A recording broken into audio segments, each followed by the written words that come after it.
Put you in the movies. On a movie screen, everybody is 40 feet tall. Not because I is doing 40 for the Magnum. Il Hugio Movie Stario.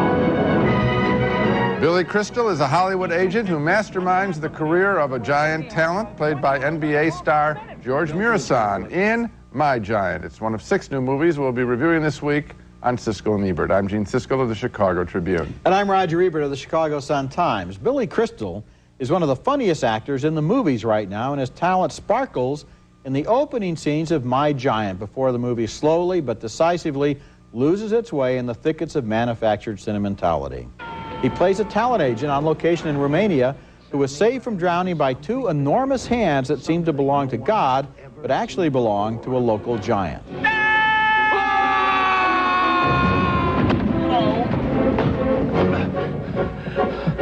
Oh, please don't say fee-fi-fo-fum. And that, of course, is George Murison, in real life a star for the Washington Wizards, but in this movie, a lost soul who yearns for someone to talk with. Sam, tonight we speak of many things.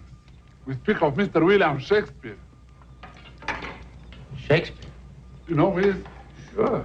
He had a lot of good stuff. Crystal gets fired by his most important client, and his whole career now depends on steering this gentle giant into a Hollywood movie role.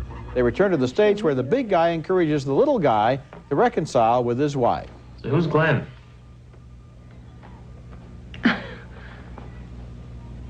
He's a nice guy. That's Kathleen Quinlan as the wife. Just when the movie seems mired in tear-jerking sincerity like that, it's rescued briefly by a very funny performance by Steven Seagal playing himself. Steven, what do you think about him as the bad guy? The fact of the matter is that he's much bigger than me, and as you know, that's not good. May I, sir? Isn't that actually the point? I don't think so. No, see, I have this theory about heroes and villains. I know. The bigger the villain... Shut up. Okay. There's a setup here that could have delivered a very funny movie, and Crystal was right to sense that George Murison was equal to the challenge.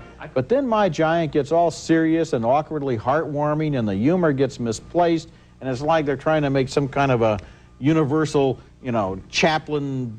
Yeah, message of love. Message of love. Too bad. Yes, just be funny. I mean, and he, certainly Billy Crystal can do it. I agree with you. The sentimentality doesn't mean anything. No. And you could have had a lot of fun trying to milk Murison with all the different Hollywood ways and have him conspire with other agents and deal with shoe companies and endorsements, a clothing line. Of course, the scene with Steven Seagal gives you a taste of what they could have done. Sure. Why not put him on one of the talk shows? Why not put him on in some kind of a premiere situation, an autographing situation? I got a sight gag. Put him in a new version of the Hollywood Squares, but he has to be through 2 squares. Listen, see, I mean, wouldn't that be funny? There are 1,000 ideas that they could have used here, and instead that we just get this cornball Just play it logically and funny, and how a guy like that would actually be exploited in Hollywood. Okay, next movie, and it's The Odd Couple 2.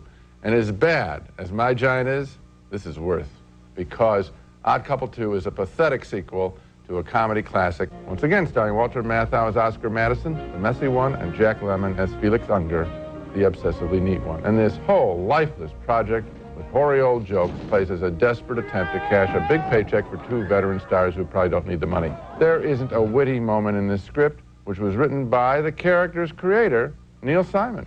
Amazing.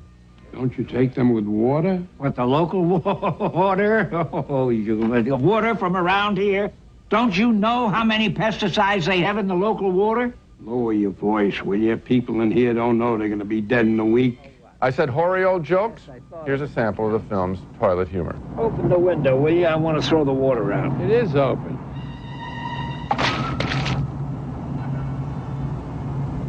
Matthau doesn't look like he's having a good time, and Jack Lemmon hasn't stooped this low in years because he's been making a series of decent dramatic pictures. These guys can't be that financially desperate, can they? To soil their reputations with junk like this? A big thumbs down from me on The Odd Couple 2. Thumbs down for me, too, although I suppose it looked like a natural to make a sequel with Neil Simon writing the screenplay, and I suppose nobody had the nerve to tell Neil Simon he'd written a really, really bad screenplay. Yes, Oh, yes. Mr. Simon, you may be the most prolific playwright in Broadway history, but this is junk. Nobody would tell him that, and so they went ahead and filmed the movie. Now, if you want to see them in a good screenplay, look at their last film together, Out to Sea. That was a charming film. They did have charm. They were funny. They were given characters to play, good dialogue, a fun situation. And people to play off with. Of course. This movie is completely dispensable.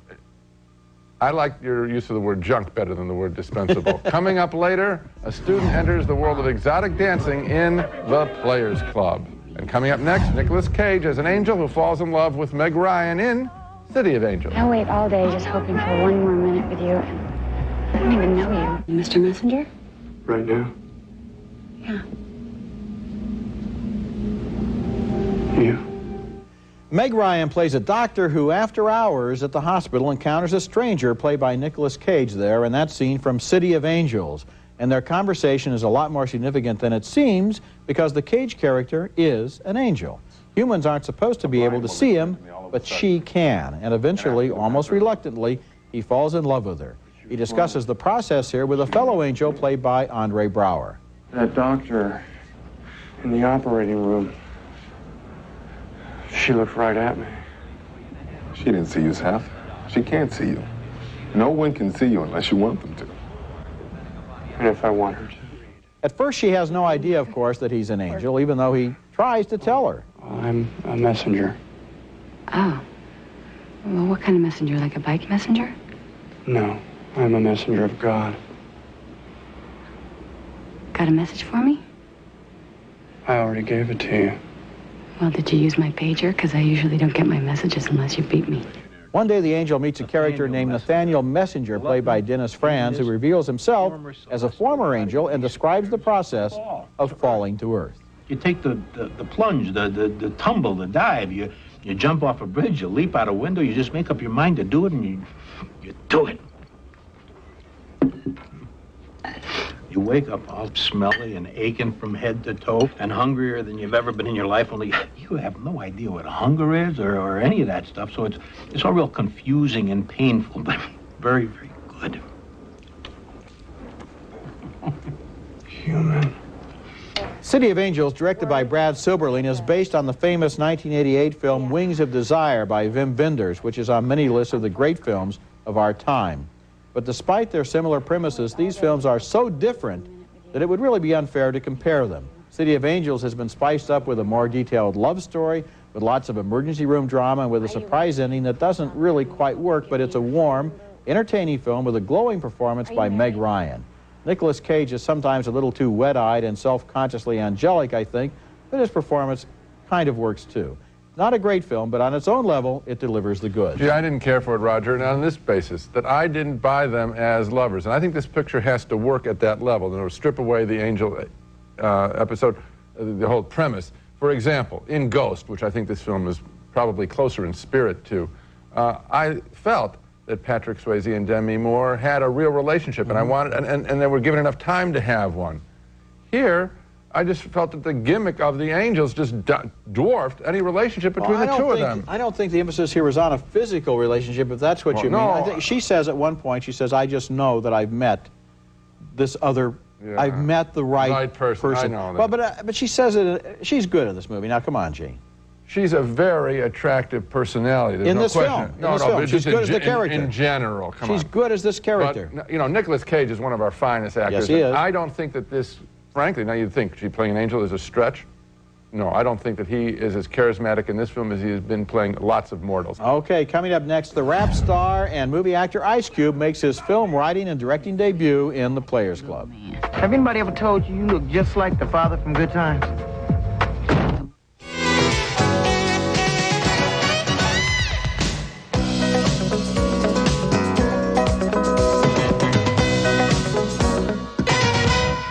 Armstrong. Wake up. I am up. How do you expect to pass your finals if you sleep through every one of my lectures? Oh, I'm gonna pass. A young woman can barely stay awake in class because of the long hours she works at night as a stripper in The Players Club, a raunchy, violent, and mostly stupid action picture about what can happen to a good girl, a single young mom, who is forced to make ends meet while studying toward a journalism career. The Players Club was written and directed by the rap star Ice Cube, and he displays no flair for filmmaking other than to break a lot of glass in the film's many fight sequences. We follow the fortunes of Diana, played by Lisa Ray, who gets recruited at her shoe store job by two strippers at the Players Club who make more money than she does. You could be making a lot more money than what you're making up in here if you would just use what you got to get what you want and stop messing with this chump change. Drawn to Diana at his own peril is the strip club DJ named Blue, played by Jamie Foxx, who is nervous after meeting Diana's trigger-happy father. Man, so where you taking my little girl tonight? Your little girl? Yes. Oh, right. Your little girl. I was thinking, well, maybe I'd take her out to eat. Maybe we'll go for a movie or something. And pretty good at what you're doing. The other key character in this parade of stereotypes is the club's owner, nicknamed Dollar Bill, played by Bernie Mac, who is heavily in debt to a mobster, forcing him to treat his employees badly. All you do is spin records. That's all you do. Who you think he is? DJ Quick? Huh? Kick and Pre? I didn't say Huh? Oh, you must be Jimmy Walker. Well, you ain't nothing. You don't deserve nothing. You don't get nothing. You get what I give you. I got a contract between me and you that say you do what I tell you to do. Therefore, don't say nothing. Don't speak to me. Don't look at me. Now, if this movie, The Players Club, had been made 20 years ago, we would have understood it in the context of the so-called blaxploitation pictures coming out then from Hollywood. Cheap, violent productions with a lot of energy. Well, this film is cheap and violent, but doesn't have much energy. Today, this retro look is truly tedious to sit through. Ice Cube should grow up beyond this lame girl in the hood story if he ever hopes to make another movie.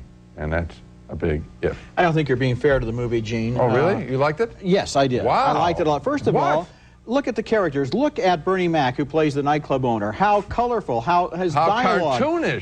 His behavior is original. You haven't seen that before. The doorman in the nightclub. That's a great little comic performance. Yeah, Roger, Lisa Ray, Let me the take it leading one by one. actress. Wait a minute. I've seen big thugs like Dollar Bill in lots of pictures. You haven't seen this character before in any movie that you can name. You cannot name a character like this. His comic dialogue is so funny. His whole attitude toward how he runs that club, his personal mannerisms, his timing. No, Roger. Then I also want to say something about the star, time. Lisa Ray, who plays this girl who is a college student, who gets this job and who keeps her distance from it so that you see this world in a very interesting way.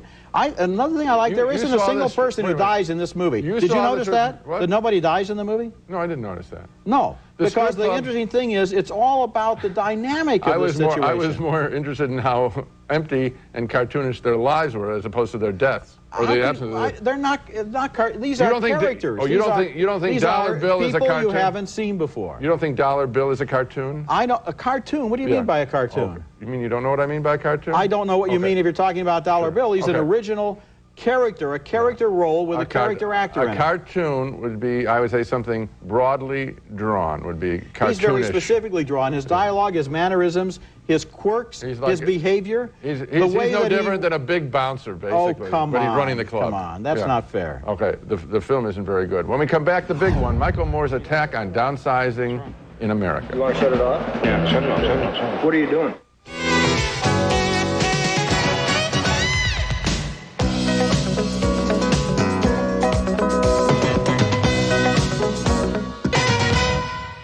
In 1989 declared open season on the downsizing practices of corporate America. When he went on a national book tour 7 years later in 1996 for his book Downsize This, he took along cameras and covered stories along the way that indicate America is still not downsized enough to suit top management. His new documentary, The Big One, shows workers out of work all over the country, including Milwaukee, where Johnson Controls moves jobs to Mexico and wins Moore's Downsizer of the Year award. You've had hard times here, right? You've only made... No, we haven't had hard times. No, you've only made $500 million in the last 3 years in profits. Yeah, our company is reasonably successful, and we're committed to continuing to be successful. Then why would you leave Milwaukee if you're successful? Because we need to remain competitive in our businesses, so... You mean you want to be more successful, right? We need to continue to be successful, that's right. And the families here who will lose their jobs? At an appearance in Madison, Wisconsin, his audience is surprised to find out workers have been replaced by prisoners in at least one airline reservation service. Prison, and you're taking airline reservations, and you're sending people to the Bahamas, and you can't even walk outside. I think it's like a corporational thing, so TWA doesn't have to hire people, and they can pay less, because if you go into a job at TWA, they're gonna pay you $7, $8, $9 an hour. One corporate executive does agree to talk to him, Nike's Phil Knight, who keeps on smiling in the face of more zingers. I've got here 2 tickets, one in my name and one in your name, for you and I to go to Indonesia together. All right, and you show me those factories, you explain this to me, right? I'll show you what's going on Sunday. Oh, no, not a chance. Huh? Moore's vision of America doesn't line up with all the recent talk about low unemployment and prosperity.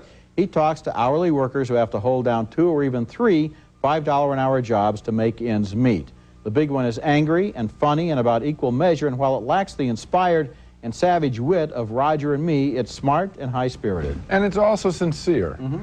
He does care, and you can see that, and that's what I like best about the film, that he does care. He's not just taking cheap shots. Oh, there are some cheap shots. I mean, if you put a camera on a security guard, or, I mean, what do you expect? Yeah. I mean, of course they're going to be embarrassed, and a little of that goes a long way. But still, as I study the film, this man cares about the average working man, and does ask repeatedly one question, which is, how much is enough profit versus the greater good of employing workers? And that is important because, and we've said this about American movies, they're not interested in the working man. They're not interested in work, the conditions of work. Basically, his argument is, it's not all for the shareholders. A company also ought to exist for the good of its workers, for their security, and for them to be able to raise their families and to have medical benefits. It's not all just for the stock price. I think he would serve himself well and serve the film even better if he had dealt with specifically the issue you raised, which is the unemployment, the low unemployment figures that we hear about, and how that statistic can be legitimately challenged or put in proper context. That's a failing of the film. When we come back, an offbeat comedy set in Ireland in the 1960s, The Butcher Boy is next. The film is called The Butcher Boy, and I think it's a minor effort from the fine Irish filmmaker Neil Jordan, whose better films include The Crying Game and even An Interview with a Vampire. The Butcher Boy is a study of a young lad in a small Irish town in the 1960s. Family life isn't good for young Francie, whose father is a drunk and whose mother has been in a psychiatric clinic. Cakes, cakes, cakes, buns, buns, buns, my ma the bun woman. I ask you, Joe, how many cakes can Uncle Otto eat? Francie becomes obsessed with a well-to-do local woman who once called his family pigs. He sets out to intimidate her. 1 and 6, please. So you don't pay money to go by here. Sorry, Mrs. Station, but a tax is a tax. You don't pay it. It's not going to be fair to everybody else, is it? Tax? What are you talking about? Tax? I told tax, Mrs. Nugent. I have work to do. I can't sit about here all day. So come on now. 1 shilling plus 6 pence. That's Eamon Owens as Francie. When he's hired at a local butcher shop, we get a hint of where his anger might lead him next. You know what it is, Francie? I think you're getting big. He is indeed. Him with the big job and all. Francie Brady, the butcher boy. Ah, Francie, you're a ticket. I was certainly sad about the boy's situation in this story. How can you not be? But that's as far as the film took me. This movie is based on a prize-winning novel, but I've seen so many films from this part of the world dealing with disturbed young people in terrible, troubled family situations that left much more of an indelible impression on me than The Butcher Boy. So, thumbs down. Thumbs down for me, too, although kind of marginal. I mean, I did like Eamon Owens' performance. This kid is a natural actor. Yes, I agree. And I think we're going to see a lot more of him. But somehow, the movie itself didn't involve me, even my sympathy, which you at least got your sympathy going. I was looking at, from the outside, the whole way, the stylistic devices of the film kept me at a distance from the people. Yeah, I was surprised. And Neil Jordan is a major filmmaker. Yes, I just don't know why he didn't really hook into this story in a deeper way.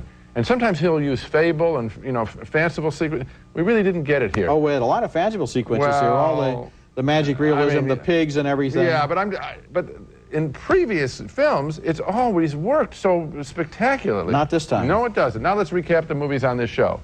2 thumbs down for My Giant, with Billy Crystal as a Hollywood agent peddling a Romanian giant.